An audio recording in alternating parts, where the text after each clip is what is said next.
എന്ന് വരുന്നിടത്ത് വലിയ പ്രശ്നമുണ്ട്. ശ്രീ എൽദോ ചിറക്കൽ, താങ്കൾ ഈ മേഖലയിൽ പ്രവർത്തിക്കുന്ന ആളാണ്, ഈ മേഖലയിൽ സാമൂഹിക പ്രവർത്തന സ്വഭാവത്തിൽ പ്രവർത്തിക്കുന്ന ആൾ കൂടിയാണ്. ശ്രീ ജോസഫ് സി മാത്യു പറഞ്ഞതിനോട് ചേർത്ത് അനയുടെ മരണവുമായും ഒപ്പം കേന്ദ്രമന്ത്രി പറഞ്ഞതുപോലെ വീട്ടിൽ നിന്നേ പഠിച്ചിട്ട് വരൂ, അല്പം ആത്മധൈര്യമായി വരൂ.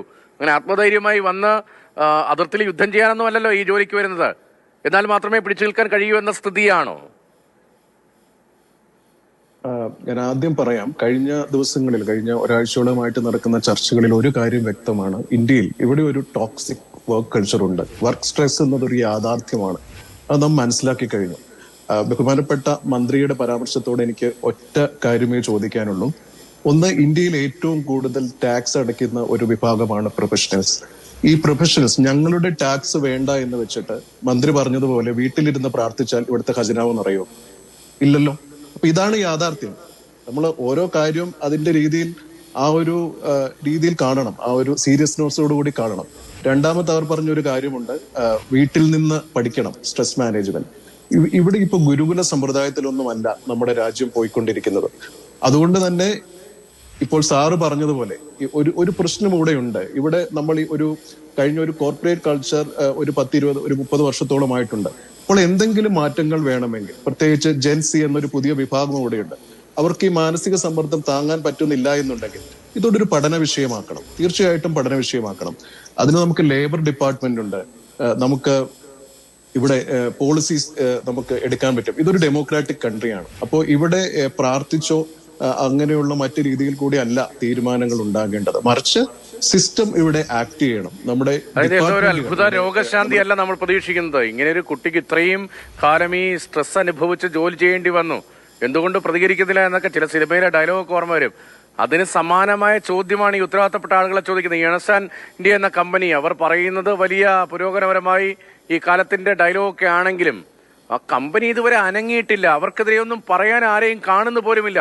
ഈ വീട്ടുകാരിങ്ങനെ പറയുന്നതുകൊണ്ടാണ്, അവരുടെ മാനസികമായ സമ്മർദ്ദത്തിനിടയിലും അച്ഛനും അമ്മയും ഒക്കെ ഇങ്ങനെ പറയുന്നത് കൊണ്ട് മാത്രമാണ് ഈ വിഷയം സജീവമായി നിൽക്കുന്നത്. മറ്റാരാണ് നിങ്ങളുടെ തൊഴിൽ മേഖലയിൽ ഇടപെടാൻ മുന്നോട്ട് വരുന്നത്? ആരെങ്കിലും ഇടപെടുന്നുണ്ടോ?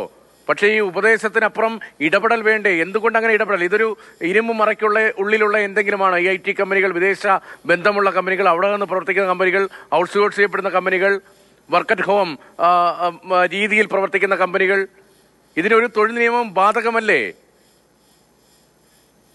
തീർച്ചയായിട്ടും. ഈ ചോദ്യത്തിന് ഞാനൊരു വാക്യ മറുപടി, നമുക്ക് എല്ലാ കാര്യങ്ങളിലും എല്ലാവരും പ്രതികരിക്കണമെന്നില്ല. അതിനാണ് നമ്മുടെ ഒരു സിസ്റ്റം കൂടെയുള്ളത്. നമ്മൾ അവിടുത്തെ കാര്യങ്ങൾ മനസ്സിലാക്കി തന്നെ ചെയ്യണം. ഇപ്പോ നമ്മളുടെ സിനിമാ മേഖലയുമായി ബന്ധപ്പെട്ട പ്രശ്നങ്ങളുണ്ടായി, നമുക്കറിയാം അവിടെ എത്രയേറെ പ്രശ്നങ്ങളുണ്ടെന്ന്. എത്ര പേർക്ക് പ്രതികരിക്കാൻ സാധിച്ചു?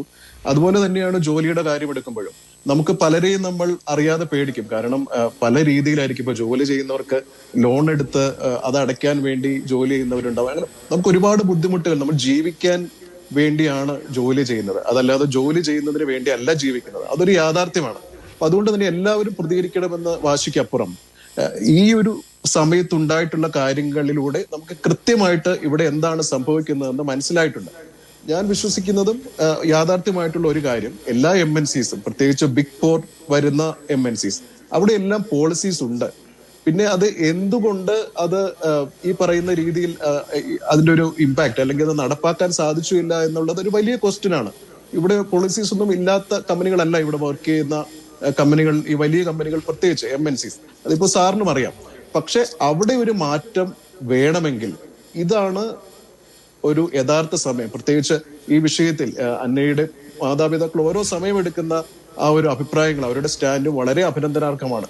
അതുകൊണ്ട് തന്നെയായിരിക്കും നിങ്ങൾക്ക് കാണുവാൻ സാധിക്കും കഴിഞ്ഞ ദിവസങ്ങളിലെല്ലാം പ്രത്യേകിച്ച് ഇങ്ങനെയുള്ള വിഷയങ്ങളിൽ പ്രതികരിക്കാതിരിക്കുന്ന പ്രൊഫഷണൽസ് അവരുടെ സോഷ്യൽ മീഡിയയിലെല്ലാം വളരെയേറെ മുന്നോട്ട് വരുന്നുണ്ട്. പ്രത്യേകിച്ച് ഈ കമ്പനികളിൽ നിന്ന് തന്നെയുള്ള ഉദ്യോഗസ്ഥർ അവിടുത്തെ പ്രശ്നങ്ങളെ കുറിച്ചൊക്കെ പറയുന്നുണ്ട്. ഈ ഒരു സാമൂഹ്യ യാഥാർത്ഥ്യത്തെ നമ്മൾ ഈ ഒരു സമയം മീഡിയ അതിന്റെ രീതിയിൽ അഡ്രസ് ചെയ്യണം. ഗവൺമെന്റ് ഈ പറയുന്ന സെൻട്രൽ ഗവൺമെന്റിൽ നിന്ന് ഒരു അന്വേഷണം പ്രഖ്യാപിച്ചിട്ടുണ്ട്. അപ്പോൾ അത് അന്വേഷിക്കേണ്ടത് ഇവിടെ മാനസിക സമ്മർദ്ദത്തിന് എന്തെങ്കിലും പ്രത്യേക കാരണങ്ങളുണ്ടോ? ഇവിടുത്തെ വർക്ക് ലൈഫ് ബാലൻസ് അത് സാധ്യമാണോ? കൂടുതൽ സമയം ഇവിടെ ജോലി ചെയ്യിക്കുന്നത് എന്നൊരു യാഥാർത്ഥ്യമാണ്. എന്തുകൊണ്ടാണ്, അതെങ്ങനെ നമുക്ക് ഒഴിവാക്കാൻ പറ്റും? ഇതിനെല്ലാത്തിനും ഒരു ഒരു ഒരു പഠനം നടത്തി, ഈ അന്വേഷണത്തിലൂടെ ഒരു പഠനം നടത്തി ഗവൺമെന്റ് പോളിസീസിലൂടെ ഇതിനെ നമുക്ക് നിയന്ത്രിക്കാൻ പറ്റണം. കമ്പനിയുടെ ഭാഗത്തു നിന്ന് ഏത് കമ്പനിയാണെങ്കിലും, ഞാൻ ഒരു കമ്പനിയെ മുൻനിർത്തി പറയുന്നില്ല, ഏത് കമ്പനിയാണെങ്കിലും അവർ ഇതിനോട് സഹകരിക്കുന്നില്ല എങ്കിൽ ഇവിടെ പ്രതികരിക്കേണ്ടത് ഗവൺമെന്റും സിസ്റ്റവുമാണ്. അത് ഈ സമയത്ത് ആക്ട് ചെയ്യണമെന്നാണ് എനിക്ക് പറയാനുള്ളത്. ഒരു കാര്യം ഞാൻ ഇതിനോട് എടുത്തു പറയാം. അന്നയുടെ മാതാപിതാക്കൾ ആവശ്യപ്പെട്ടിട്ടുള്ളത് കമ്പനിക്കെതിരെ ഒരു അന്വേഷണത്തിനപ്പുറം ഈ ഇതിന് കാരണമായിട്ടുള്ള ഉദ്യോഗസ്ഥർക്കെതിരെ ഒരു ആക്ഷൻ എടുക്കണമെന്ന് അവർ ആവശ്യപ്പെട്ടിട്ടുണ്ട്. നമുക്ക് പത്രങ്ങളിലൂടെ അറിയാം. രണ്ടാമത് അവർ കഴിഞ്ഞ ദിവസം പറഞ്ഞിട്ടുള്ള ഒരു കാര്യമാണ്, ഇതെങ്ങനെ ഈ ലെറ്റർ പുറത്തായി, അവരുടെ ഭാഗത്തു നിന്നോ അവരുമായി ബന്ധപ്പെട്ട ആളുകളിലൂടെ അല്ല എന്നും അവർ പറയുന്നുണ്ട്. എന്റെ യാഥാർത്ഥ്യം എനിക്കറിയില്ല. അങ്ങനെയാണെങ്കിൽ ഇത് കമ്പനിയിൽ നിന്ന് തന്നെയാണ് പുറത്തായിട്ടുള്ളതെന്നും അങ്ങനെ അവിടെ ആരൊക്കെയോ ഈ ഒരു സ്ട്രെസ് അനുഭവിക്കുന്ന ആരൊക്കെ ആയിരിക്കാം അതിന് കാരണമെന്നും എല്ലാം പറയുന്നത് നമ്മൾ വളരെ സീരിയസ് ആയിട്ട് എടുക്കേണ്ട ഒരു കാര്യമാണ്. ശരി, വലിയ ഗൗരവതരമായ കാര്യമാണ്. അക്കാര്യത്തിൽ എന്ത് ഇടപെടൽ കേന്ദ്ര സംസ്ഥാന സർക്കാരുകളുടെയും മറ്റ് ഇതുമായി ബന്ധപ്പെട്ട സംവിധാനങ്ങളുടെയും ഭാഗത്തു നിന്നുണ്ടാകുമെന്ന ചോദ്യം. നന്ദി ശ്രീ എൽദോ ചുരക്കൽ, ഇത്രയും കാര്യങ്ങൾ താങ്കളുടെ മേഖലയായതുകൊണ്ട് ഇത്രയും ആഴത്തിൽ അക്കാര്യങ്ങളെക്കുറിച്ച് വിശദീകരിച്ചതിന്. ഒരു പ്രതികരണത്തിന് ശേഷം വീണ്ടും വരാം. ശ്രീ മുഹമ്മദ് റിയാസ്, മന്ത്രി മുഹമ്മദ് റിയാസിന്റെ പ്രതികരണമാണ് നമുക്ക് മുന്നിലുള്ള. സംസ്ഥാന സർക്കാരിൻ്റെതായ ഒരു പ്രതികരണം